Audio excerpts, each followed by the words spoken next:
വിശദമായ വാർത്തകളിലേക്ക്. പൂക്കോട് വെറ്റിനറി സർവകലാശാലയിലെ റാഗിങ്ങിന് ഇരയായ വിദ്യാർത്ഥി സിദ്ധാർത്ഥൻ മരിച്ച സംഭവത്തിൽ കേസ് അന്വേഷണം ഏറ്റെടുത്ത് CBI. മാർച്ച് 9-നാണ് സംസ്ഥാന സർക്കാർ കേസ് CBIക്ക് വിട്ട് ഉത്തരവിറക്കിയത്.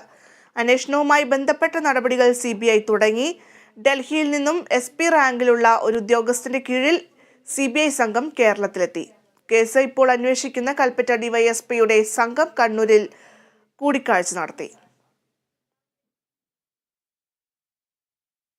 പൂക്കോട് വെറ്റിനറി സർവകലാശാലയിലെ വിദ്യാർത്ഥി സിദ്ധാർത്ഥിന്റെ മരണത്തിൽ CBI അന്വേഷണത്തിന് കേന്ദ്ര സർക്കാർ വിജ്ഞാപനം ഇറക്കണമെന്ന് ഹൈക്കോടതിയുടെ നിർദ്ദേശം. അന്വേഷണം വൈകുന്നത് നീതിയെ ബാധിക്കുമെന്ന് നിരീക്ഷിച്ച കോടതി CBI അന്വേഷണം പ്രഖ്യാപിച്ചാൽ സംസ്ഥാന സർക്കാരിനെ അഭിനന്ദിച്ചു. സിദ്ധാർത്ഥിന്റെ മരണം സംബന്ധിച്ചുള്ള അന്വേഷണം CBI എത്രയും വേഗം ഏറ്റെടുക്കണമെന്നാവശ്യപ്പെട്ട അച്ഛൻ ജയപ്രകാശാണ് ഹൈക്കോടതിയെ സമീപിച്ചത്. കേന്ദ്ര സർക്കാരിന്റെ നിർദ്ദേശം വന്നാലേ അന്വേഷണം ഏറ്റെടുക്കാൻ കഴിയൂ എന്ന് CBI വ്യക്തമാക്കിയതോടെയാണ് വിജ്ഞാപനമിറക്കാൻ ഹൈക്കോടതി ഉത്തരവിട്ടത്. കാലതാമസമുണ്ടായാൽ അത് പ്രതികൾക്ക് ഗുണം ചെയ്യുമെന്നും അന്വേഷണത്തെ ബാധിക്കുമെന്നും ഹൈക്കോടതി ചൂണ്ടിക്കാട്ടി.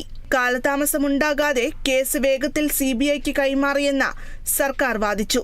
CBI അന്വേഷണത്തിനുള്ള നടപടികൾ സർക്കാർ മനഃപൂർവ്വം വൈകിപ്പിക്കുകയാണെന്നായിരുന്നു സിദ്ധാർത്ഥന്റെ പിതാവ് നൽകിയ ഹർജിയിലെ ആരോപണം. ഇക്കഴിഞ്ഞ ഫെബ്രുവരി 18-നാണ് സിദ്ധാർത്ഥിനെ ഹോസ്റ്റലിലെ കുളിമുറിയിൽ മരിച്ച നിലയിൽ കണ്ടെത്തിയത്. Kerala Vision News, Kochi.